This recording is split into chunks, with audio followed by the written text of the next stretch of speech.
नाज़रीन, सिंध वाइस 7 तरफ़ां अवां समूरनि ॾिसंदड़नि खे ईद उल अज़हा जूं खोड़ सारियूं वाधायूं हुजनि।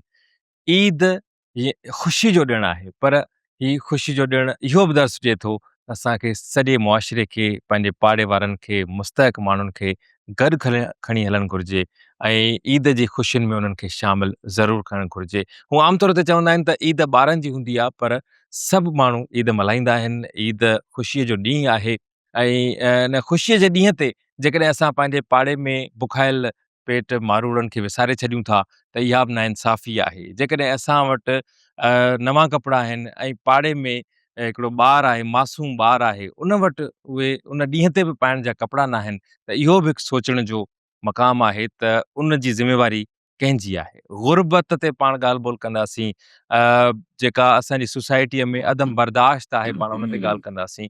असां अॼु पंहिंजे स्टूडियो में दावत ॾिनी आहे, तमामु वॾा लेखक आहिनि, प्रोफेसर आहिनि। साईं जो तमामु वॾी कंट्रीब्यूशन आहे, प्रोफेसर एजाज़ कुरैशी साहिबु। साईं अस्सलाम वालेकुम, तव्हांखे भलीकार चऊं था, ईद जी वाधायूं हुजनि। ऐं उन सां गॾोगॾु असांजा आर्कियोलॉजिस्ट आहिनि, प्रोफेसर आहिनि। साईं जी बि तमामु वॾी कंट्रीब्यूशन आहे सिंध जे तारीख़ सहेड़ण में, सिंध जी जेके नवादरात आहिनि उन्हनि खे सहेड़ण में, उन्हनि खे साम्हूं आणण में साईं जो बि तमामु वॾो किरदारु आहे। साईं अल्ताफ़ हसीम साहिबु, तव्हांखे बि भलीकार चऊं था। वॾी महिरबानी साईं, लख कुर्ब। साईं, अॼु ईद जो पहिरियों ॾींहुं आहे। ईद कीअं मल्हाईंदा आहियो? तव्हांजी वॾी महिरबानी, ॾाढो सुठो सुवालु कयो आहे तव्हां। ऐं असांखे तव्हां पुराणियूं यादुनि में वठी विया आहियो पुठियां।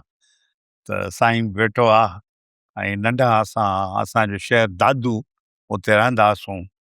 त घरनि में असां वटि गिटी हुई वॾी, हुन में मशहूरु माण्हू ॿियो साईं ताज सहराई, उहो असां गॾु रहंदो, असां घर गॾु आहे। सो मुंहिंजो वालिद साहिबु वकील हो। पोइ गॾु उहो जेको ईद खां हिकिड़ो ॾींहुं ख़ुशियूं, ऐं जेकॾहिं पटाखनि वारी ईद आहे त पटाखा गॾु कबा, नंढा हूंदा हुआसीं। न त ॿिए ॾींहुं नवां कपिड़ा जेके ठाराइबा, उहे वरी जेको आहे वालिद साहिबु खां दर्जे खां भाउर पाण, ऐं ॿिए ॾींहुं सुबुह तयारी, सुबुह सवेल उथबो, अमड़ तयारु कंदी, कपिड़ा मटबा, भेणूं, ऐं वरी नाश्तो करे सयूं, जीअं असां वटि रवाजु थींदो आहे। सही ॻाल्हि आहे। ऐं पोइ हिकिड़ियूं त हथ वारियूं सयूं हूंदियूं आहिनि, हथ वारियूं खारनि ते ठहंदियूं हुयूं। हथ वारियूं असांखे वधीक वणंदियूं आहिनि थोरियूं। सही। पोइ उतां वरी चढ़ी वरी ईदगाह वञिबो मस्जिद में, ऐं उते ईद नमाज़ पढ़बी, नवां कपिड़ा पाए वञिबा। सही। सिंधी टोपी वरी जेका असां नई ख़रीद कबी, उहा पाइबी। वरी मंझंदि जो घर मोटबो, वरी आड़े पाड़े में वालिदैन सां गॾु वञिबो, मिट माइट। त उहो चांवर दॿा हुआ या मिठाई हूंदी, उहा आड़े पाड़े में वरी विराइबी।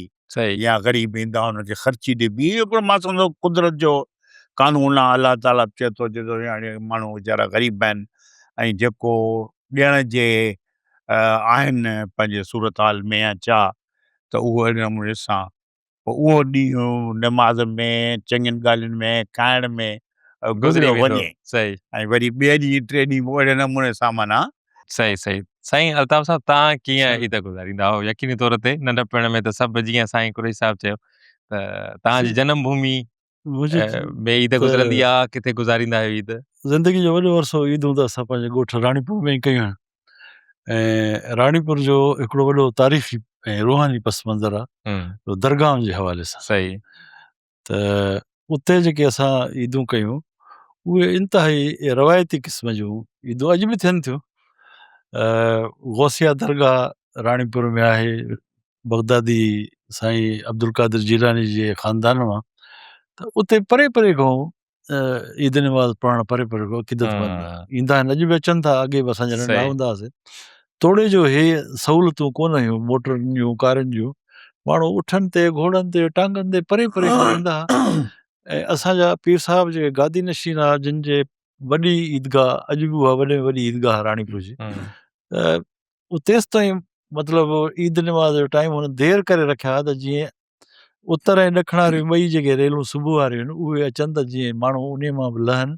ऐं 10 बजे खां अॻु में असां वटि नमाज़ न थींदी, अॼु बि ईअं आहे। छाकाणि त अक़ीदतमंद परे परे खां अचनि था पिया, मतिलबु कोशिशि कंदा त मतिलबु हुन में ज़वाल में न थिए, पर 10 जे अंदरि अंदरि त माण्हू इंतज़ारु कंदा। ऐं पेर पाइण जी ईदगाह में जाइ न हूंदी, ऐं असां वटि राणीपुर में अॼु बि गादी नशीन खे मुरीद जेके आहिनि सिंध में काफ़ी जायुनि ते असांजूं हिकिड़ियूं ट्रेडिशनल ईदूं आहिनि जीअं छटे में आहिनि शिराज़ी सादात आहिनि घोड़नि जो जुलूस निकिरे थो ॿियनि जायुनि ते ज़ियारतूं कराइनि था मुर्शिद या ॿियूं तबरकात वग़ैरह उहो हिकिड़ो आहे त राणीपुर जी दरगाह में वरी गादी नशीन खे माफ़ो या हिकिड़ी डोली मुरीद सिंगारींदा आहिनि उन में साईं खे विहारे वरी उहो सवें जे तइदाद में मुरीद दरगाह ते ईंदा आहिनि ऐं उते इज्तिमाही दुआ थींदी आहे उन खां पोइ माण्हू वरी नगर नियाज़ करे हेॾे होॾे पंहिंजे घरनि में वेंदा आहिनि सही त इहा हिकिड़ी अहिड़ी ट्रेडिशनल ईद हुई जंहिंमें मौसीक़ी बि हुई मौलूद बि हुया सूफ़ियानो राग बि हुयो मुर्शिदनि जे लाइ नारा बि हुया उहा हिकिड़ी टिपिकल ईद आहे अॼु बि ईअं ई आहे उहो रंग आहे ऐं उहो क़ाइमु